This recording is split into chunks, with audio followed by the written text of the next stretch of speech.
Tó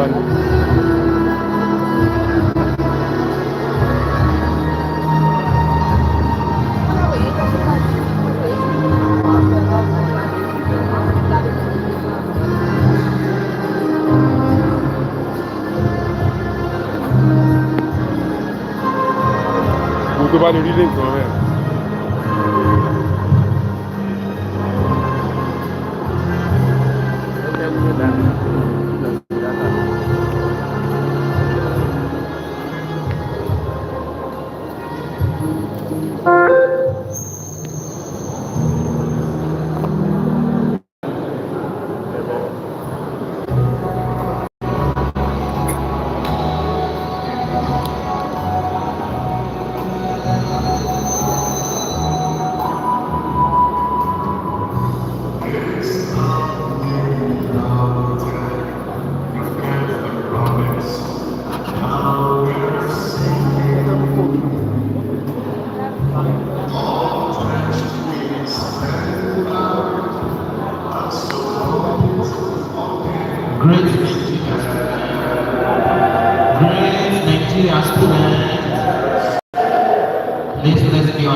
national, state, and LAUTECH anthem.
together. Thank you, our students. Without you, this occasion will not experience what it's supposed to have. Thank you. With great honor, I want to welcome every one of us to this great occasion, the 11th faculty lecture series of the Faculty of Engineering and Technology. And I want to assure us today that as we all present, this program is going to be fantastically fantastic, and every one of us, you will get one or two things that will help your academic and your future behavior as the lecturer will deliver his speech.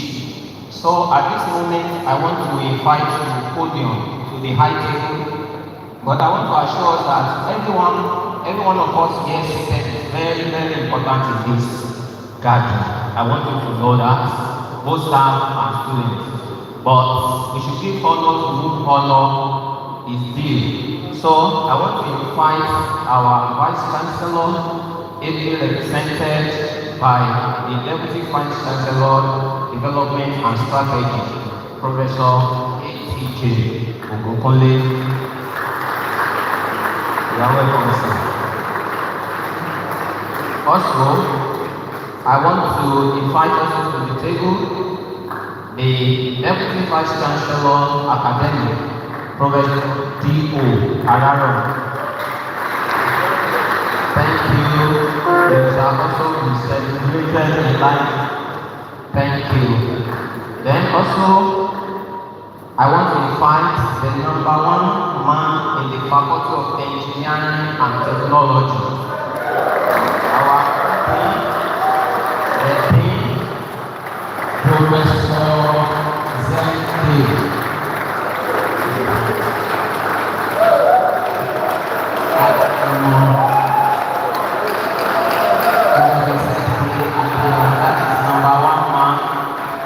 Faculty of Engineering and Technology. Thank you. I also want to acknowledge the presence of the Deputy Dean of Faculty of Engineering and Technology, that is Professor Akande, Professor F.B. Akande. You are welcome, sir. Also, I want to acknowledge the presence of all HODs in the Faculty of Engineering and Technology. I cannot be able to mention them by name due to our time, but I want them to be on their feet for recognition. Thank you, our friends, our HODs. Thank you. God bless you. Likewise, I want to invite to the high table the chairperson of the Nigerian Society of Engineers, Professor Oke. It's engineer Professor Oke. When you're an engineer, you don't have engineers. Yes. Here we go. You are welcome. My message our friends together, let's celebrate.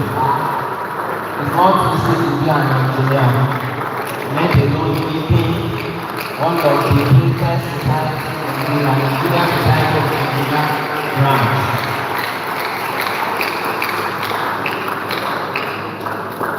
I want to welcome all deans from across different faculties that are here this morning. We recognize your presence and we appreciate you. Permit me to honor some people. I may not to recognize the presence of some people. I may not be able to mention all names, so you will please pardon me. I want to recognize the presence of the supervisor of today's lecturer, Professor Justice. Professor Justice, that is the supervisor of 3 supervisor. Thank you, sir. So, in line with that, I will invite to the podium today's lecturer, that is Professor LAUTECH. Professor LAUTECH.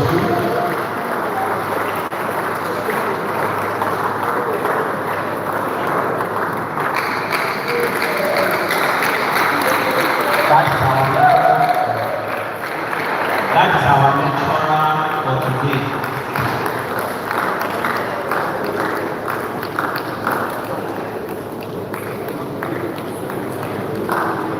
Thank you. Let's put our hands together for him.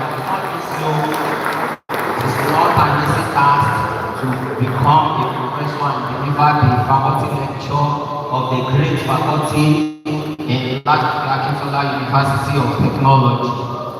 I want to recognize the presence of the elders in the Faculty of Engineering and Technology. Everybody is an elder, but let me honor to do honor is due. So I want to recognize the presence of Professor S.O.J. Professor Manuyumi, Professor Omidiora, Professor Dave, and all other Professor Mrs. Arimo and Professor Mrs. Shimire, and all other professors that I don't remember your name. Please pardon me for that. Now we move on.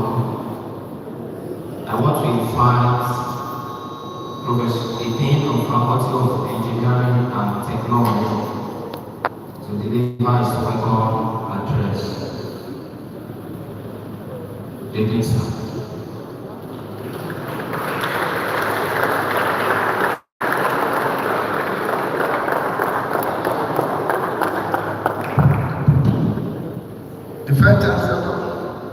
And chairman of this occasion, Professor Razak Olatode Ramkalilu, ably represented by the Deputy Vice Chancellor, Strategic and Development, Professor A.T.J. Ogunkole, the Deputy Vice Chancellor, Academic and Innovation, Professor D.O. Ararawa, the distinguished principal officers, yes, present, they are coming. The deans of other faculties, the chairman of faculty lecture series committee, our distinguished lecturer, head of departments, highly respected members of staff, dear students, ladies and gentlemen. It is with great pleasure and deep sense of gratitude that I stand before you today as the Dean of Faculty of Engineering and Technology to welcome you to the 11th Faculty of Engineering and Technology series of LAUTECH University of Technology in Moscow. This occasion represents yet another defining moment in the intellectual life of our faculty. A transition that underscores our unwavering commitment to scholarship, innovation, and the advancement of knowledge for the betterment of society. We are particularly privileged to hold this lecture under the chairmanship of our visionary Vice Chancellor, Professor Razak Olatode Ramkalilu, whose exceptional leadership continues to be pushing our universities for greater academic excellence and a global relevance. So we are deeply honored by your support. First and foremost, I would like to express our heartfelt appreciation to every member of staff within the Faculty of Engineering and Technology. Your unwavering support and cooperation have been instrumental in ensuring the success of this lecture series. Esteemed ladies and gentlemen, the theme of today's lecture, serving the underserved, multidisciplinary and multiple perspectives, is both profound and compelling. It speaks directly to one of the most pressing imperative of our society. The need to ensure that the benefits of engineering, science, and technological innovation are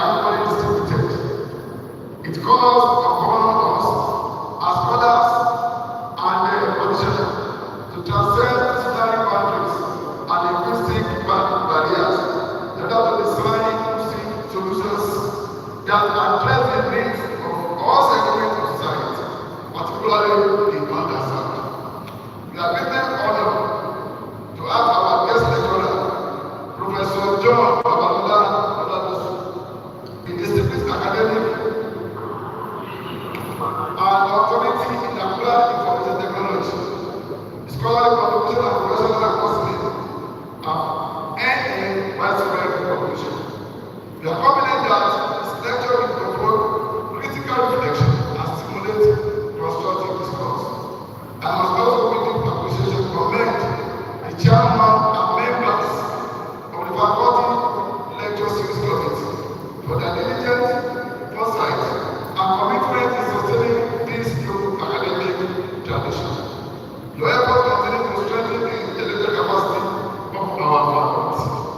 To our esteemed colleagues from other faculties, in value your presence and solidarity.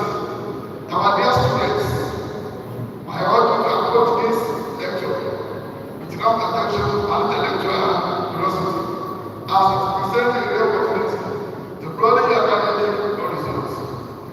Distinguished ladies and gentlemen, as a faculty, we remain resolute in our mission to produce not only technically competent graduates, but also people that input with a strong sense of responsibility towards society. A professional will employ knowledge and innovation in service of humanity. In conclusion, I wish to reiterate my profound appreciation to all of us for your willing support and dedication. Your collective efforts have allowed us to approach the faculty lecture series, even in the face of unprecedented challenges. On behalf of Faculty of Engineering and Technology, I once again extend the most cordial welcome to you all. It is an earnest program that this lecture will be both elective and practical. Thank you for your attention. God bless.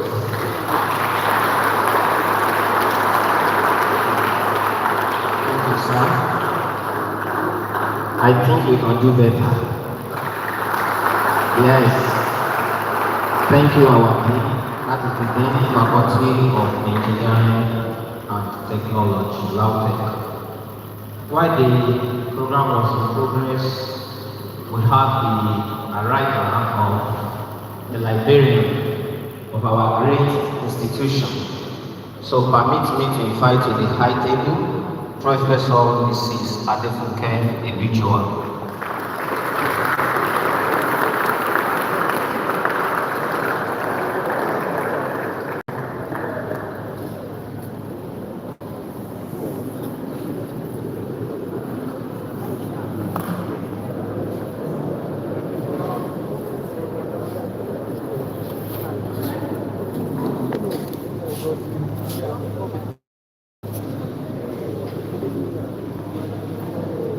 You are welcome, Ma. Now, we want to listen to the Vice Chancellor address. Invite Professor Mukule, Vice Chancellor's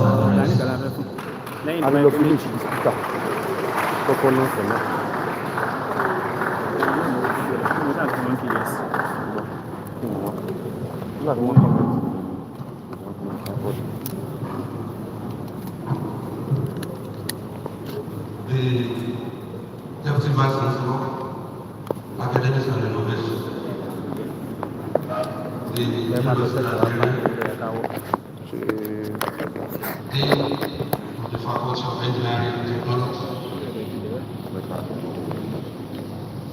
all other deans, provosts, professors that are here present, heads of departments in the Faculty of Engineering and Technology, ladies and gentlemen.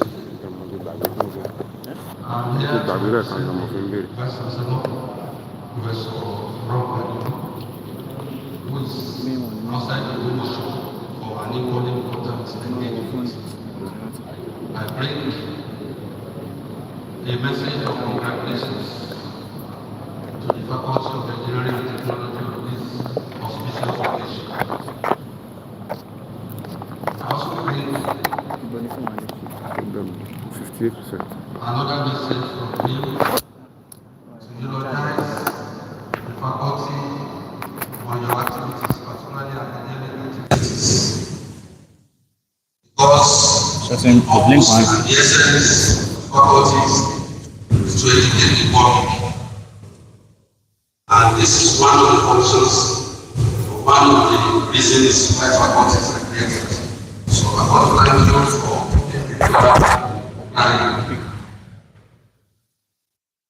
I want to congratulate lecturers today, first of all, congratulations. And I checked the invitation and I looked thoroughly into the time for the lecture. I concluded that the lecture will be the highest rated, particularly the first phrase, suddenly understand.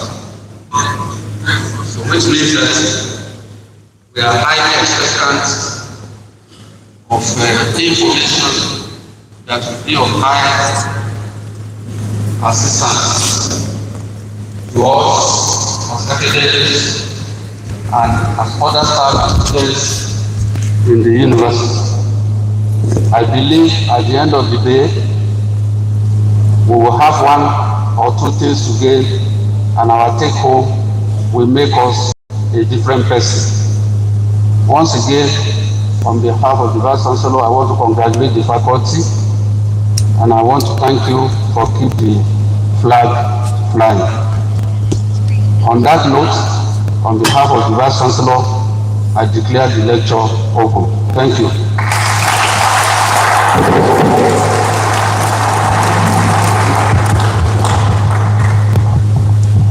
Thank you, sir.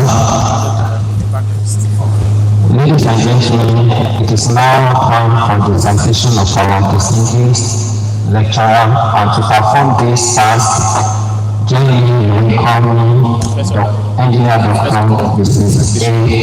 Popola.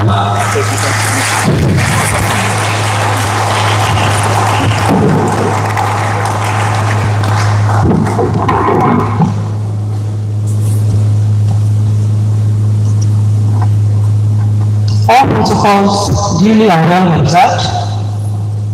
Distinguished ladies and gentlemen, we have now arrived at the pivotal moment of this August gathering.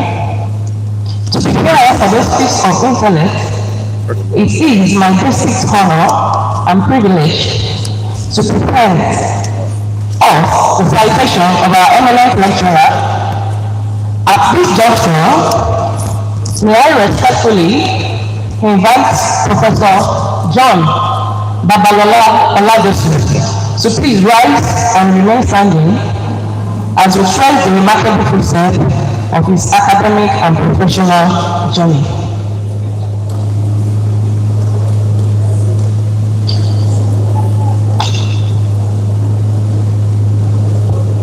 Professor John Babalola Oladosu is a distinguished scholar and a professor in the Department of Computer Engineering at LAUTECH Akintola University of Technology, Ogbomoso, Nigeria.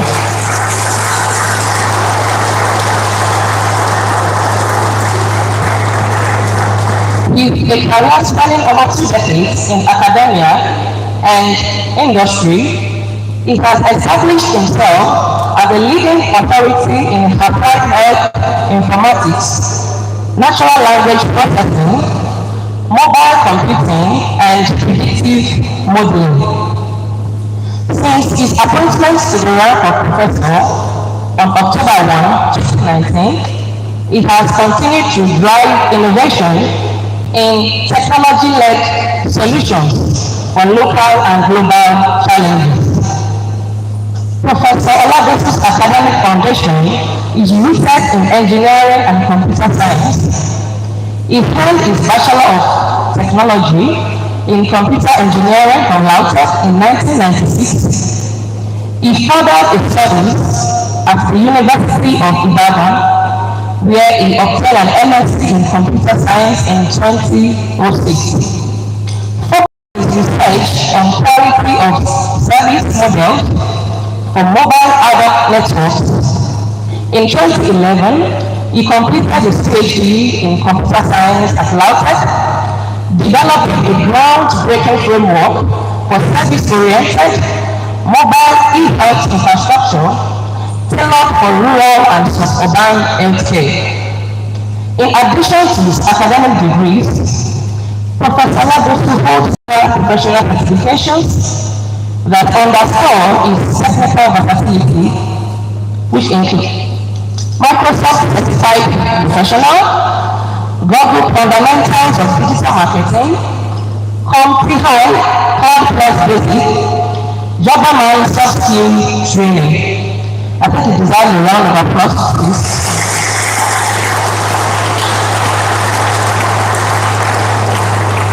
His professional journey began in the late 1990s as a system and network engineer in Lagos, before transitioning fully into academia at LAUTECH in 2001. His career is marked by significant international research collaborations, including postdoctoral research fellowship at the Center for Mobile E-Services, University of Zululand, South Africa, from 2012 to 2013, visiting researcher at the Partner Institute in Potsdam, Germany, 2017, sabbatical visit to the Department of Computer Science, University of Ibadan, 2014 and 2015. He also served as a visiting lecturer at several institutions, including the Federal University of Technology, Federal University, Oyo Ekiti, and Ajayi Crowther University, Oyo.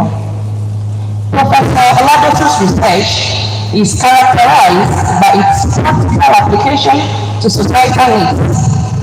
He has made significant strides in natural language processing. He has pioneered work in English-Yoruba language translation and Yoruba-based programming languages, facilitating digital inclusion for native speakers. Health informatics. His work includes development of mobile neonatal monitoring systems, expert systems for rural healthcare, and system layers for medical data management using advanced cryptography. Computational intelligence. It has applied machine learning, neural networks, and optimization algorithms to solve complex problems in video forgery detection, fingerprint access control, and mortality rate prediction. Professor Oladosu is a prolific researcher with over 70 publications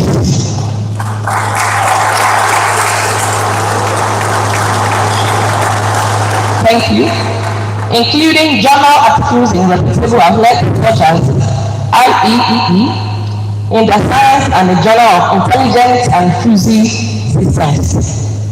His research output is widely recognized with active profiles on Google Scholar, Scopus, and ResearchGate. Beyond his personal research, he is a dedicated mentor who has supervised more than 30 master's students and 10 PhD candidates to completion. If you want to call that a class, it deserves the applause. Thank you.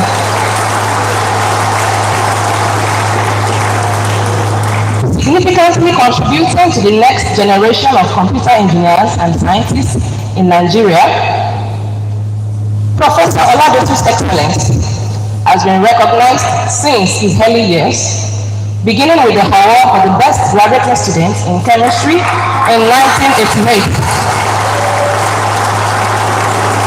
Thank you. A research participation award for the National Universities Commission, NUC, at the first Nigerian Universities Research and Development Fair in 2004. Professor LAUTECH is a registered engineer and maintains active ties with the global engineering and computing community through various professional bodies and his extensive network of collaborators across Africa, Europe, and Asia.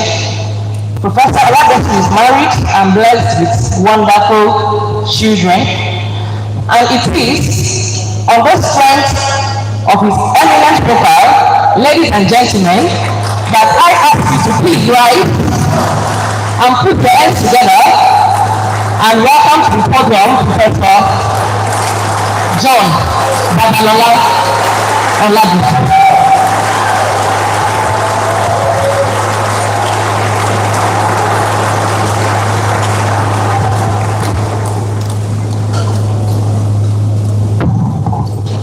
Thank you.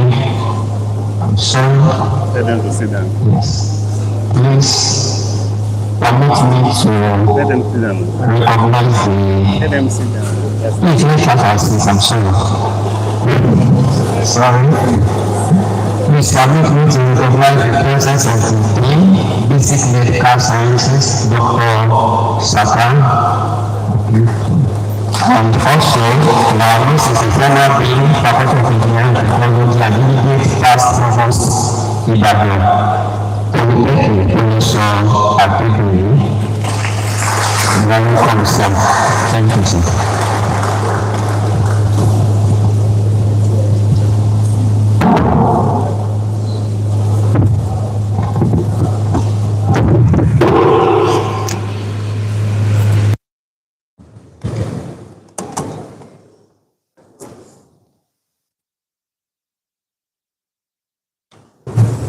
The Vice Chancellor, Deputy Vice Chancellors, members of the Government Council, principal officers of the university, Dean of the Faculty of Engineering and Technology, other deans present, distinguished members of the University Senate, heads of Department of Computer Engineering, other heads of departments, senior colleagues, and my fellow erudite academics, members of the non-teaching staff, my spiritual and secular leaders, friends of the faculty and the university, all invited guests, family members, gentlemen of the press, great Ladokites, ladies and gentlemen.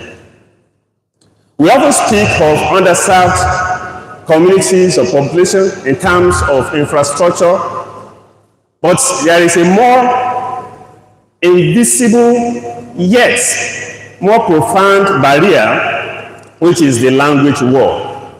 According to Roy Campbell in 2006, UNESCO reported that 30% of the world's language are spoken in Africa, with only 18% spoken in the Europe and Americas. Yet, the languages of Europe and America are dominant in research. English language is the most widely used language in research worldwide. Indigenous language development has helped research and innovation in many countries such as China, Japan, Germany, and so on and so forth. Africa has a peculiar challenge in relation to indigenous language because of our multilingual nature. Most African countries have multiple official languages. But how many of these so-called official languages in Africa are active in research? How many of our population are unable to access research and innovation and innovative technologies because of language barrier? Arguably, this population, which I refer to as the underserved, this population is significant. What are African researchers doing to address this problem? What is the research experience, our research experience in addressing this problem? Introduction. The concept of serving the underserved transcends charity or social welfare.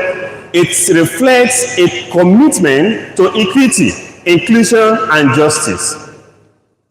It requires a deliberate effort to identify marginalized populations, understand the multidimensional nature of their exclusion, and design interventions that are contextually relevant, culturally sensitive, and linguistically inclusive. We define the underserved as individuals or communities that lack adequate access to services such as healthcare, education, finance, technology, and legal protection.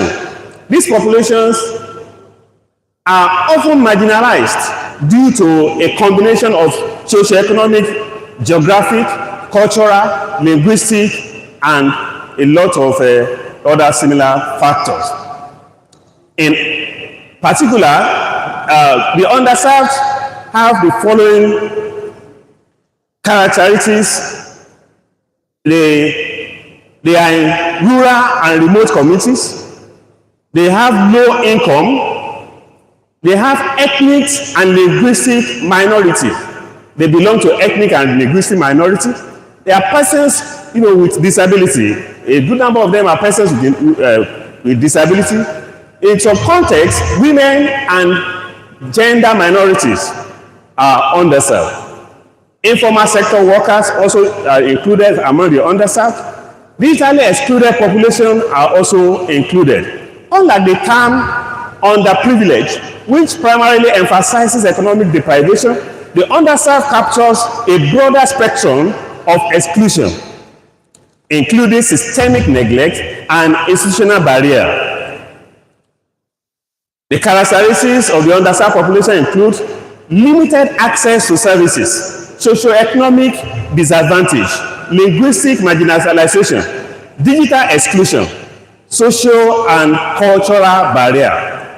Historically, we have seen that a number of factors have affected the underserved, this population, such as colonial legacies, economic inequality, policy and infrastructural failure, language and power dynamics. Globally, there are underserved in every part of the world, both in developed countries or developed nations, as well as developing countries, though their manifestations differ. In Africa and Nigeria context, particularly, the underserved includes people in the rural, urban, that have rural and urban disparity, linguistic diversity, health inequality, educational gaps, and digital divide. All these people, we are familiar with this context because a good number of us will come from villages. Particularly, growing up as a young, village boy, I know this, a lot, and this has one way or the other affected my choice of this path as a career. Multidimensional nature of the underserved. The underserved is not a single axis problem. It is multidimensional and interconnected. For example, a rural woman that is facing economic, linguistic, and gender-based barrier. A rural woman may face all of this at the same time: economic, linguistic, and gender-based barriers. A digitally excluded farmer may lack access to market information and at the same time financial services and agricultural innovation. Unfortunately, we discovered that most of the things that we talk about innovation, we just talk about it in the classroom or talk about it among people that are not real farmers. That's a professor that calls himself a farmer but doesn't have a plot of land. And then is the one that knows about innovative technology in agriculture. What about the farmers in the villages? How much they know about this? And what is one of the things that is bringing barrier to this knowledge is language. The need for multidisciplinary and multilingual approach. Addressing the needs of the underserved population requires collaboration across disciplines and intentional inclusion of diverse languages, because our languages in Africa is diverse, and Nigeria in particular. We must therefore approach this challenge with multidisciplinary approach. We must also approach it with from multilingual perspective, because in order to serve this underserved, there is need for ethical responsibility. There is need for economic development, social stability, sustainable development, and all these are multifaceted. African languages in research and digital divide.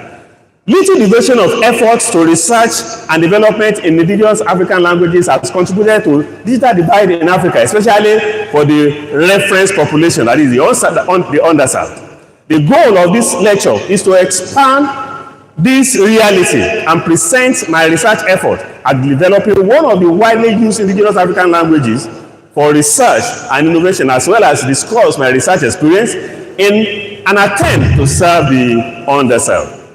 A number of theoretical foundations are important to understand in order to understand the context of the underserved, in more detail. For instance, the social justice theory, which is the theory about equity and equality. Equity and equality, they are not the same. In practical terms, equity-driven approaches may include targeted healthcare programs for rural communities, subsidized education for low-income students, language-inclusive service delivery.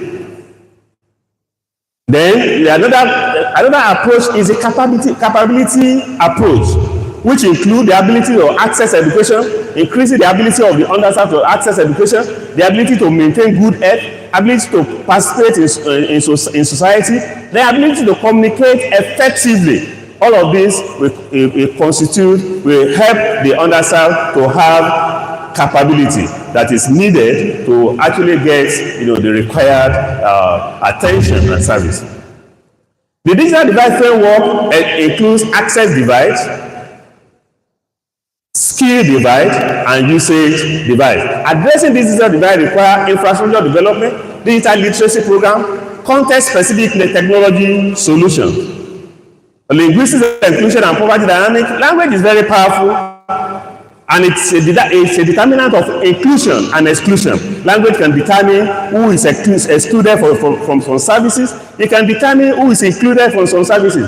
Some people that speak certain languages or that are literate in the so-called official language of official languages, English, Portuguese, French, and so on and so forth, they have advantage over the people that may not be literate in these languages, and this can create barrier to education. It can create barrier to healthcare as well as barrier to governance, and that is very, very instructive. And we'll see that this barrier has actually affected this group of people in a very severe dimension. There is need for intersectional and multidisciplinary approach to address the inequality. The concept of intersectionality introduced by Kimberly Crenshaw provides a framework for understanding how multiple forms of inequalities intersect and reinforce each other. For instance, the underserved population, their disadvantages are rarely occurred in isolation. The one disadvantage usually results into another disadvantage. A rural woman may face gender, economic, and geographical barriers, like I mentioned earlier on. A person with disability may also experience linguistic and digital exclusion. There's a need for a holistic system approach. The theory of system and holistic approach in order to address this problem. The system should encourage integrated solutions, cross-sector collaboration, long-term sustainability. Implication for multidisciplinary and multilingual perspective or practice. The theoretical framework discussed in this section have significant implications for practice, affecting the policy design, affecting technology development, and affecting education and research as well as community engagement. That's why there is need for multidisciplinary perspective in serving the underserved. The challenge faced by the underserved population are complex, multifaceted, and deeply interconnected.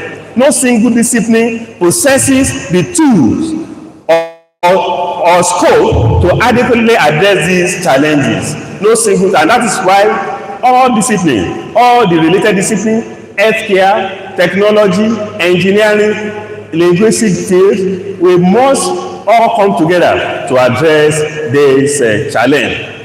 In healthcare science, we must look at access to healthcare services, and if we are going to look at if this healthcare scientists will look at access to health services, it is not just by sitting down in the clinic. It is by involving the engineers, by involving those who can help in developing the tools. Then there is health disparities and outcome.